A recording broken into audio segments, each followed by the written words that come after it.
Tools that you will need are going to be tag board, cardboard, a marker, some scissors, a ruler, yarn for your warp threads, and some yarn for your weft for threads.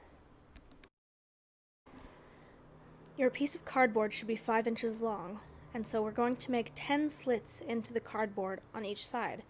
These slits will have to be 1/2 inch apart, so it is best advised to get your ruler out and measure 1/2 inch tick marks. They don't have to be perfect, just as long as you can see where 1/2 inch is. So it'll be 1/2 inch, 1 inch, 1.5 inches, 2 inches, 2.5 inches, and so on. Then we are going to mark these sections with our marker. Once again, they do not have to be perfect, we just want to mark them so we're able to see them. Next, we will do the exact same thing on the other side. Make sure that your lines line up with each other. So if you started at 1/2 inch, you start at 1/2 inch on the other side too. You can see that I made a mistake here. Do not worry about making a mistake yourself because the marks on your loom do not matter. What matters is what we're going to put on top of the loom when we weave into it.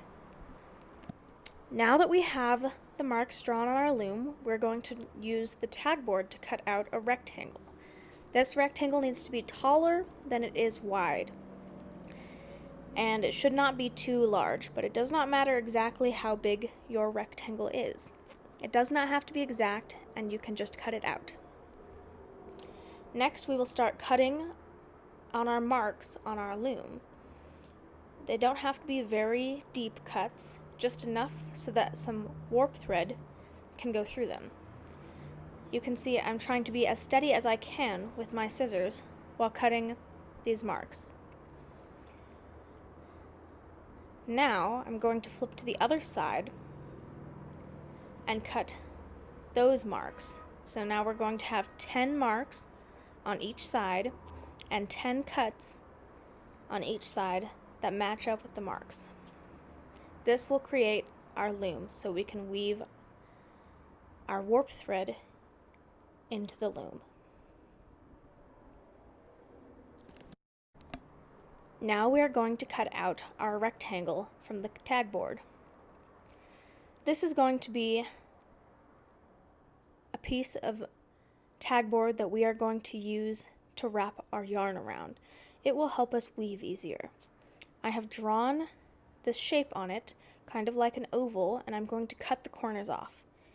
You can see I've also drawn a mark on each side like I did on the loom.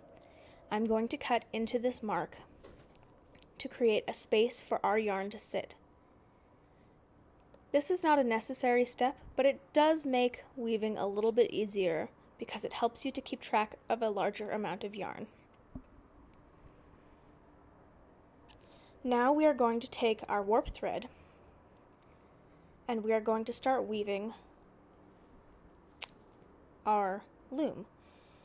So what we're going to do is take the first space that we have and stick the warp thread through it. You can see that the bit of warp thread is sticking out the back. Now what I'm going to do is take that piece all the way to the bottom and hook it into that first notch on the bottom.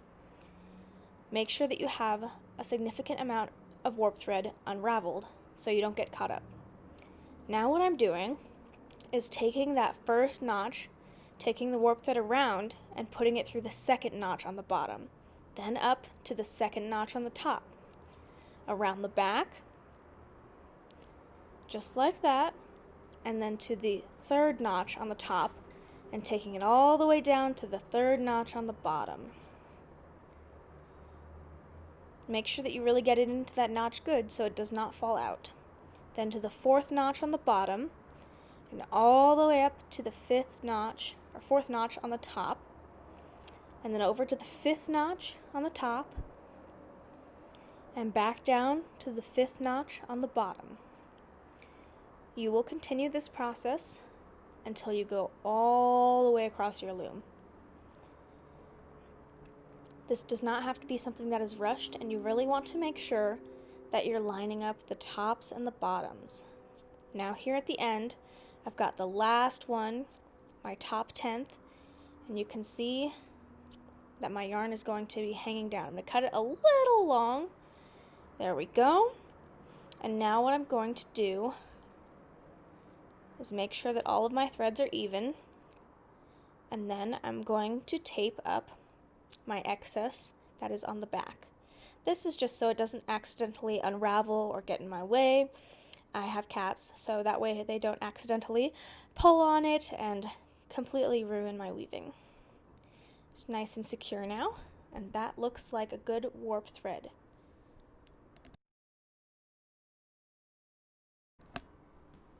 Now what I'm going to do is take the yarn that I want for my weft and load it onto my shuttle. So I'm going to select a certain amount of yarn, not the whole ball, but just unravel it until I'm happy with the amount, and then I'm going to cut it. Now with that amount of yarn, I'm going to take my makeshift shuttle that I made earlier, and I'm going to, just like the loom, stick the yarn into the gap that I created with the scissors, and then go back and forth and around until I'm just have a ball of yarn on top of the shuttle. This will make it easier for us to pull the yarn through the warp threads as we go back and forth in our weaving. This is not a necessary step. You do not have to have a shuttle, but it does make it easier at some times to have one. Now what I'm going to do is start weaving. I'm going to take the back end of the yarn that's not already threaded through the shuttle, and I'm going to go under the first warp thread, and then over the second. There's the second one, and then we'll go under the third one. And then we're going to go over the fourth one, and under the fifth one. We're just going to go back and forth like this. We're going to continue going over, under. And it can be kind of hard to get there when you're first starting to weave. You want to be careful that you're going under and over, but don't worry too much about how hard it is to pull that through. Now what we want to do is to make sure that we have it under, over, back and forth for each of ours. Now we're going to pull that first thread. We're going to push it all the way to the bottom of our loom, as much as it can go. And then we're going to take our shuttle, and we're going to go over the weft thread that we went under last time, and under the ones that we went over last time. And we're going in the same direction that we went, but usually the second time or third time, the next time you're doing this, you're going to be going the opposite direction. So right now we're going over, under, and you can see I'm having a little bit of trouble pushing my shuttle through, but that's okay. It's all in the process. And now we're going to pull that string.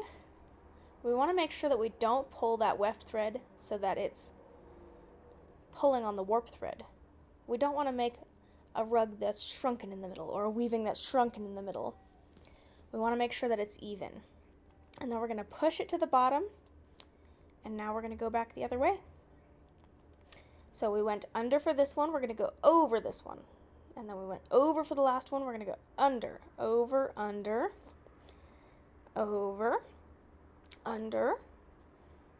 and pull it through, over, under. And you can see that I'm kind of cheating here because I'm just pulling on the warp threads in order to get the weft to be able to do what I want. And there I am pulling it out to make sure that it's not shrunken in the middle and pushing it all down to the bottom. Now we're going over, under, over, and back and forth, over, under.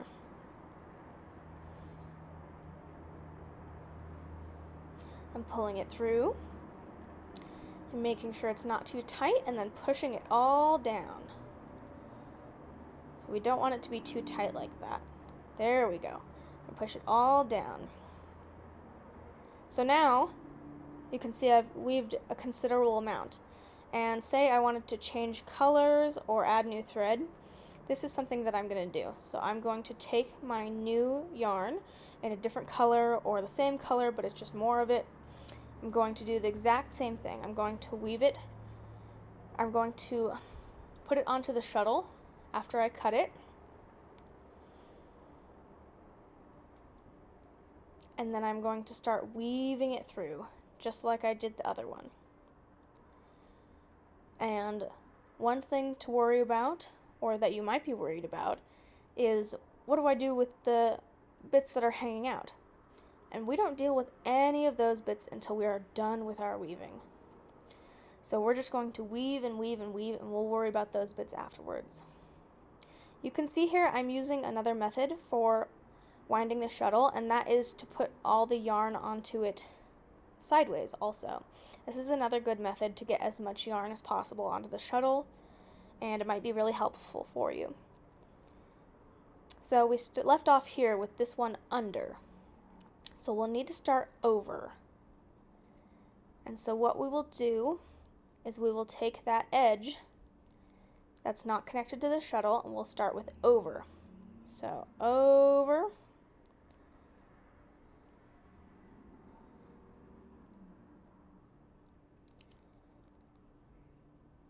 There's under, over, under, over, under, over. And the reason that I started on the other edge was to make sure that I didn't get confused later on when I had these two different free edges. So I just want to make sure that I have them separate. Together.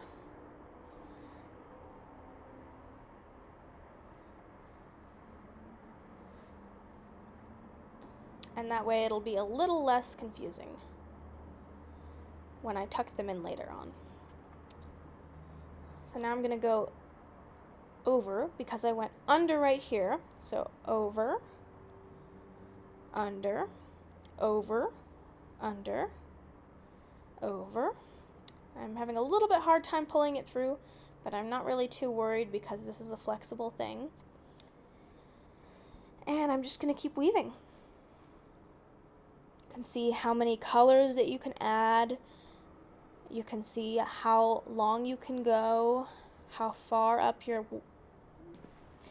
loom you can go. And the one thing is you just want to make sure that you're not pulling too tightly on it. We will deal with these bits later, and you can just go back and forth, over, under, and that's it.